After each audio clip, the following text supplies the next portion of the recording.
Hey everyone, and welcome to today's Explainer. We are diving deep into some newly updated 2026 Social Security Administration policy, and our goal today is to uncover 6 critical traps that could severely impact your benefits. We're going to break down 6 very specific situations that, if triggered, could literally shrink your checks starting this year. Now, the truly alarming part about all this, most people have absolutely no idea any of these rules even exist. It's like a giant puzzle where the pieces keep moving. And here's the kicker. You don't need to answer yes to all 6 of these. Just one single yes is enough to trigger a massive reduction or worse, a completely unexpected bill. So let's explore this checklist together. You're definitely going to want to stick around for rule number 4 because it's one almost nobody knows about until the letter actually shows up in the mail. To really grasp the real-world stakes of what we're looking at today, we need to start with a story that recently went viral. It's about a woman named Kara Kendall. Kara lives in Miami Township, Ohio, and she's just an ordinary person relying on her disability benefits to get by month to month. But recently, she received a Social Security overpayment notice tied to those very benefits. She told a local news investigative team that she went into a full panic when the letter arrived. I mean, who wouldn't, right? But here's the craziest part. When the reporters asked her if she ever figured out what actually caused the overpayment, her answer was a terrifying no. The Social Security Administration literally never explained it to her. They just sent the bill. Kara didn't do anything wrong. She wasn't trying to cheat the system. She simply got caught in this massive administrative machine that, a lot of times, cannot even explain its own mistakes before it demands the money back. I really want you to keep Kara's story in the back of your mind as we move forward, because her situation is exactly what happens when these hidden rules are triggered completely behind the scenes. And just how big was that surprise bill that Kara received? $17,000.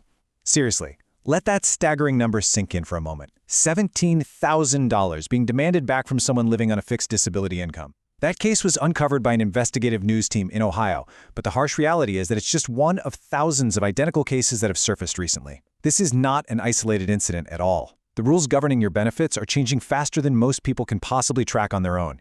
In fact, if you look at just the overpayment policy alone, it has fundamentally changed twice in just the past 2 years. When the rules shift this rapidly, honest people are going to get caught in the crossfire. And that is exactly why we are meticulously breaking down the source material today. You have to be armed with the right information before a number like this shows up in your mailbox. Okay, let's dive into this. Here is our roadmap today. 1. The $17,000 surprise bill. 2. The working penalty trap. 3. The overpayment nightmare. 4. Hidden household penalties. 5. The frozen savings limit. And finally 6. Deadlines and action steps. Starting off with Section 1, the $17,000 surprise bill and why SSA calculation errors are catching so many people off guard. We really need to clarify exactly why these massive overpayment demands are suddenly happening to so many beneficiaries across the country right now. Honestly, it's so easy to assume that if you receive an overpayment notice, you must have messed up your paperwork, or maybe you earned too much money and just forgot to report it. But get this. The SSA's own Inspector General found that 73,000 overpayments in a single recent year were caused entirely by the agency's own calculation errors. Let me just repeat that for emphasis. 73,000 errors made by the agency itself, not by anything the beneficiary did wrong. This completely shifts how you need to view your relationship with the SSA. You cannot simply assume that the math on your monthly statement is flawless. Tens of thousands of people are receiving surprise bills for thousands of dollars purely because of an internal keystroke error or some flawed algorithmic calculation over at the agency. This absolutely emphasizes the necessity for your own personal vigilance. You have to understand the rules yourself, because if the agency makes a mistake, they are still going to ask you to pay for it. Moving right along to Section 2, the working penalty trap. Let's see how collecting early benefits can trigger some massive penalties. All right, I've got a direct question you need to ask yourself right now. Are you collecting Social Security before your full retirement age, and are you still working a job? If your answer to this question is yes, you could be triggering some incredibly severe withholding penalties under the newly updated 2026 earnings test. The government sets very specific thresholds for how much you are allowed to earn while you're collecting those early benefits. And let me tell you, crossing those thresholds initiates an automatic clawback of the money they're sending you. Let's look at exactly how punishing this math can actually be. And this brilliantly illustrates exactly what we're talking about. Notice the massive difference between these two scenarios. If you haven't reached full retirement age this year, the SSA is going to withhold $1 for every $2 you earned above $24,480. But if you hit full retirement age in 2026, the threshold jumps all the way up to over $65,000, and the penalty drops to $1 withheld for every $3 earned. To put that into perspective with real numbers, a 64-year-old making $50,000 working part-time could easily lose well over half of their annual Social Security benefit. Now, the silver lining here is that you do eventually get credited for these withheld months once you actually reach full retirement age. But let's be real, getting credited years down the road doesn't really help you pay your rent today, does it? Fortunately, there is a very straightforward solution to avoid this massive surprise bill altogether. And the solution is proactive communication. All you have to do is call the SSA at 1-800-772-1213 and tell them your estimated earnings for the year before you even start collecting. By getting out ahead of it, the SSA can withhold the required amount gradually from your monthly checks throughout the whole year. That is vastly better than letting you collect your full benefit for 12 months, thinking everything is fine, and then suddenly hitting you with a devastating 5-figure bill after the fact. It is all about playing offense and being proactive. Now we're on to Section 3, the overpayment nightmare, and how to actually navigate these notices if one shows up. Let's trace how drastically this policy has shifted over the last couple of years, because honestly, most people haven't kept up with which version is currently active right now. So, back in March of 2024, the prior administration capped the default withholding at 10% of your monthly benefit. This was a big deal after years of investigative reporting on people losing their entire checks. But then, in a totally dramatic reversal in March of 2025, the policy shifted again. The SSA briefly moved to withholding 100% of benefits until the overpayment was repaid. Can you imagine losing your whole check? This affected hundreds of thousands of people according to reporting at the time.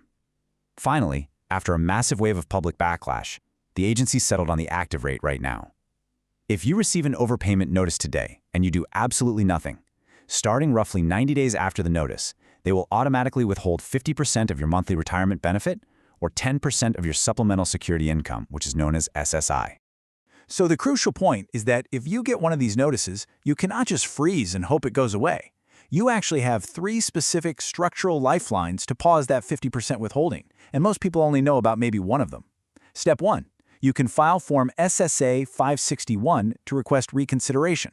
This is the one you use if you believe the overpayment determination itself is factually wrong. Step 2. You can file Form SSA 634 to request a lower monthly repayment rate. You use this if you admit, hey, I owe the money, but losing half of your check would create a severe financial hardship. Step 3. You can file Form SSA 632-BK to request a full waiver. This is the big one, folks. You use this if the overpayment genuinely wasn't your fault, like those agency calculation errors we discussed earlier, and you simply can't afford to repay it. Now, here's the best part. While any of these 3 requests are pending, the SSA is supposed to pause the automatic withholding entirely. That means filing fast matters significantly more than filing perfectly. Just get the form in to stop the bleeding. Let's move to Section 4, hidden household penalties and the really surprising things that can trigger them.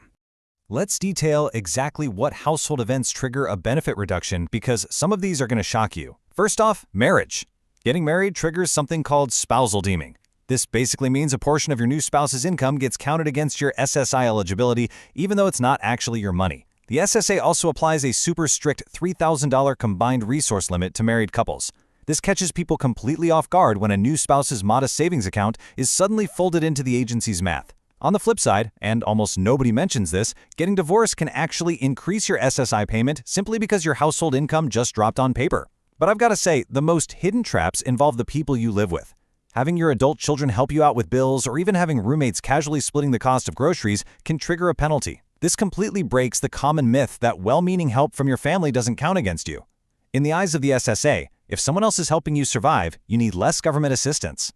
If you fall into that last category of getting informal help from family or roommates, $351.33. That is the maximum monthly reduction for what the SSA officially calls in-kind support and maintenance. If someone else is paying part of your housing or food costs, the agency can reduce your SSI payment by up to this exact amount in 2026. The part that really shocks people is that this applies even to purely well-meaning help, like a son directly paying his mother's electric bill to help her out.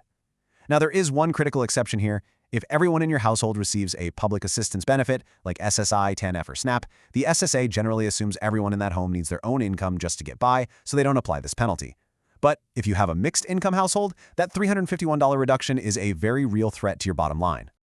On to Section 5, the frozen savings limit. This is all about dealing with some seriously outdated SSI limits. Let's move to and see how this builds up over time. Way back in 1989, the government set the individual resource limit at $2,000. Fast forward all the way to 2026, and that limit remains entirely frozen. Think about that for a second. We are currently using financial limits from an era when a movie ticket costs about $4. If that 1989 number had simply kept pace with standard inflation, the limit today would be sitting well above $5,000. But because it's completely frozen, a modest little savings cushion that felt totally safe a decade ago can now instantly put you over the line without you even realizing it. The SSA evaluates your resources on the very first day of every single month. This means if you get a sudden tax refund or maybe a holiday cash gift from a relative that happens to land in your checking account on the wrong day, it can temporarily disqualify you and trigger an overpayment notice for that entire month. It's like walking a financial tightrope. But wait, there is a loophole here. If you are trying to save beyond that frozen $2,000 limit without losing your benefits, there is a legitimate legal tool designed exactly for this purpose, an ABLE account. As of the expanded 2026 rules, anyone whose disability began before the age of 46 can open one of these ABLE accounts. The incredible power of this account is that the first $100,000 held inside it is completely excluded from the SSI resource count. It is essentially invisible to the SSA. This is quite literally one of the only legal ways available right now for beneficiaries to build real, meaningful savings, pay for out-of-pocket medical expenses, and secure their future while remaining fully eligible for their monthly checks. It is an absolutely essential loophole that everyone who qualifies should be utilizing for sure. Finally, we've reached Section 6, Deadlines and Action Steps. Let's talk about how to protect your benefits. Here is the final question you need to ask yourself today. Did you forget to report a change to the Social Security Administration? We're talking about any change to the variables we just learned about. A change in your income from a new part-time gig, a change in your address, a change in your marital status, or even a change in your living arrangement, like a roommate moving in and starting to split the grocery bill with you.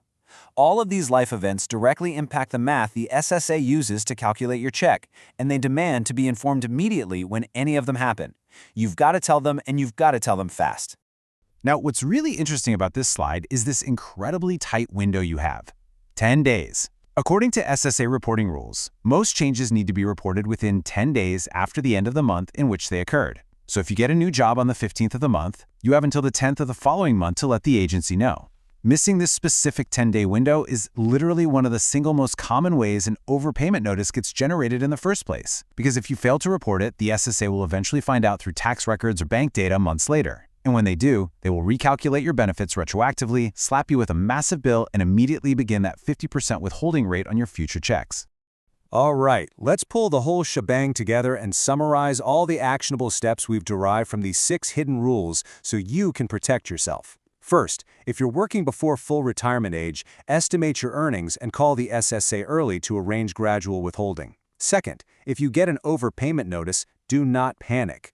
Immediately file Form SSA 561, 634, or 632BK to pause those 50% collections. Third, aggressively monitor your household income, and just be super aware that informal help with rent or groceries can cost you up to $351 a month. Fourth, if your disability began before age 46, use an ABLE account to legally protect up to $100,000 from that outdated $2,000 resource limit. And finally, report every single one of these changes within 10 days of the end of the month.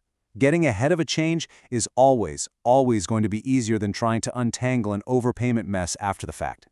As we wrap up this explainer, I want to leave you with this provocative thought. Which of these 6 hidden rules do you need to check on today to protect your benefits? Is it your earnings test? Is it your household setup? Or perhaps a savings account that's creeping just a bit too close to that frozen 1989 limit? The rules for 2026 are active right now, and the SSA is certainly not going to call you up to walk you through which ones apply to your specific life. It is entirely up to you to take this structured information, evaluate your own unique situation, and take action. Thank you so much for joining me to learn about this today.